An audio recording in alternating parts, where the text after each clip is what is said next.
The Big Zero by Paul Krugman. Maybe we knew, at some unconscious, instinctive level, that it would be an era best forgotten. Whatever the reason, we got through the first decade of the new millennium without ever agreeing on what to call it.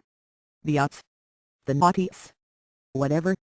Yes, I know that strictly speaking the millennium didn't begin until 2001. Do we really care?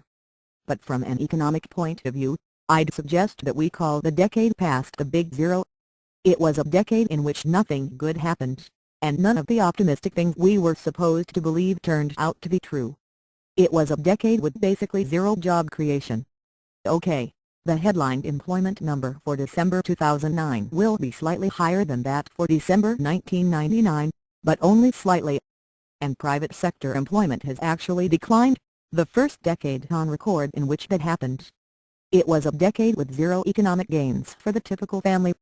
Actually, even at the height of the alleged Bush boom, in 2007, median household income adjusted for inflation was lower than it had been in 1999. And you know what happened next. It was a decade of zero gains for homeowners, even if they bought early. Right now housing prices, adjusted for inflation, are roughly back to where they were at the beginning of the decade. And for those who bought in the decade's middle years, when all the serious people ridiculed warnings that housing prices made no sense, that we were in the middle of a gigantic bubble, well, I feel your pain. Almost a quarter of all mortgages in America, and 45% of mortgages in Florida, are underwater, with owners owing more than their houses are worth. Last and least for most Americans, but a big deal for retirement accounts, not to mention the talking heads on financial TV, it was a decade of zero gains for stocks, even without taking inflation into account. Remember the excitement when the Dow first topped 10,000 and best-selling books like Dow 36,000 predicted that the good times would just keep rolling?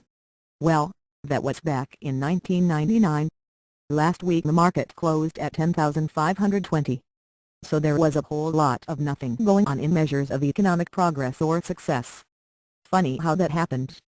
For as the decade began, there was an overwhelming sense of economic triumphalism in America's business and political establishments, a belief that we, more than anyone else in the world, knew what we were doing. Let me quote from a speech that Lawrence Summers, then Deputy Treasury Secretary and now the Obama administration's top economist, gave in 1999. If you ask why the American financial system succeeds, he said, at least my reading of the history would be that there is no innovation more important than that of generally accepted accounting principles. It means that every investor gets to see information presented on a comparable basis. That there. His discipline on company management in the way they report and monitor their activities. And he went on to declare that there is an ongoing process that really is what makes our capital market work and work as stably as it does. So here's what Mr. Summers, and, to be fair, just about everyone in the policy-making position at the time, believed in 1999, America has honest corporate accounting.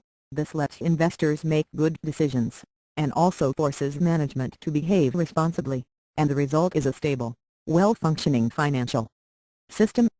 What percentage of all this turned out to be true? Zero.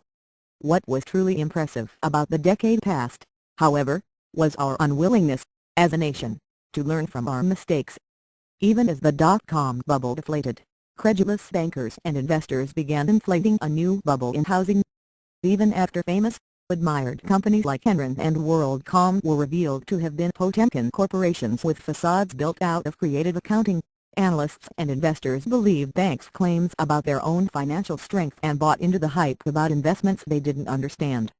Even after triggering a global economic collapse, and having to be rescued at taxpayers' expense, bankers wasted no time going right back to the culture of giant bonuses and excessive leverage. Then there are the politicians. Even now, it's hard to get Democrats, President Obama included, to deliver a full-throated critique of the practices that got us into the mess we're in.